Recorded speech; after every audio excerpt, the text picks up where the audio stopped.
Hi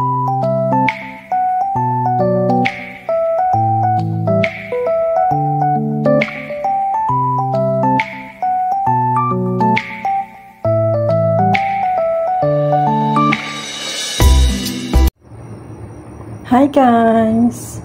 To this video po ay magluluto po ako ng dinengdeng. Ito po aking mga ingredients po. Bawang, sibuyas, luya, tsaka kamatis. Tsaka may nahimay na po na nuprito na isda. Ihalo ko po siya. Tapos ito po ang gulay. Ano po siya? Mushroom. Fresh na mushroom. Tapos patula. Talong po. Binabad ko muna sa tubig kasi umiitim. At syempre po ang bagoong. Ngayon po, umbisan ko na po magluto. At ito na po guys. Pakulo na ako ng tubig. Hintayin natin kumulo. Tapos lagay natin yung mga sangkap. Kulo lang po natin.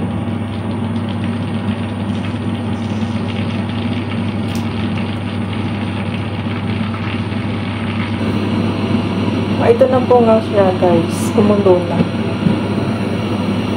Ilagay na po natin na una-una po itong bagoong ilagay natin.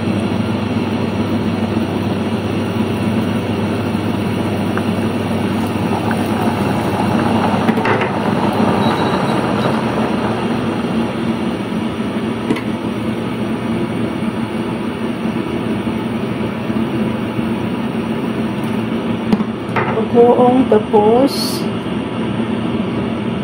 luya,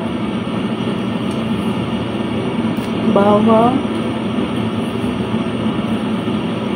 sibuyas at saka kamatis.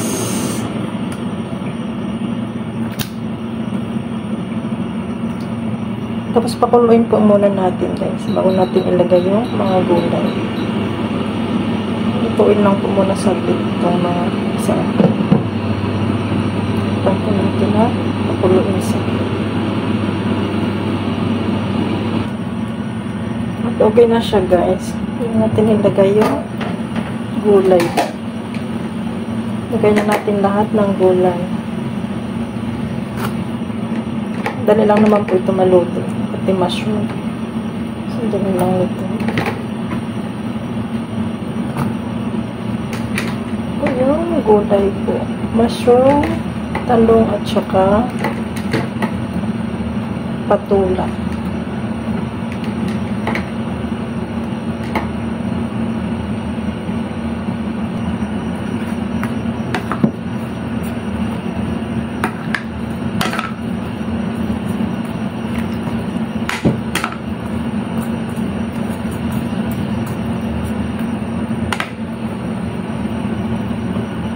Panong po natin para lutuin yung mga gulay.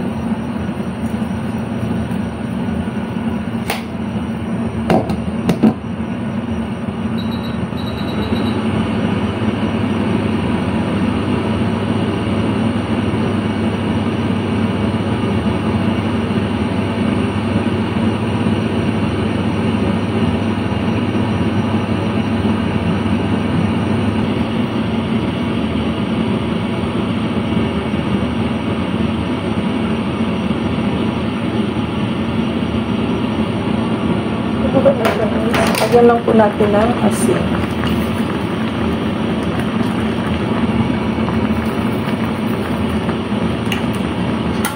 Pangkatas.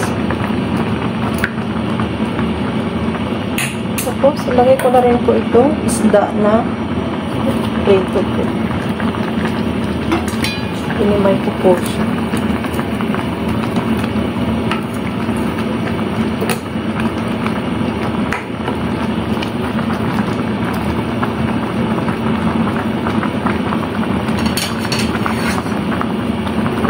Takpan po natin ulit. Hindi pa naluto yung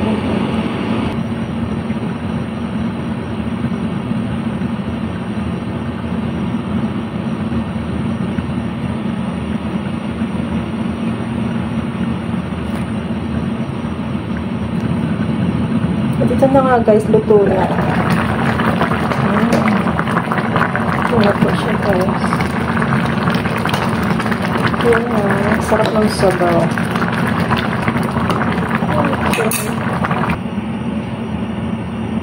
Ito na po siya, guys.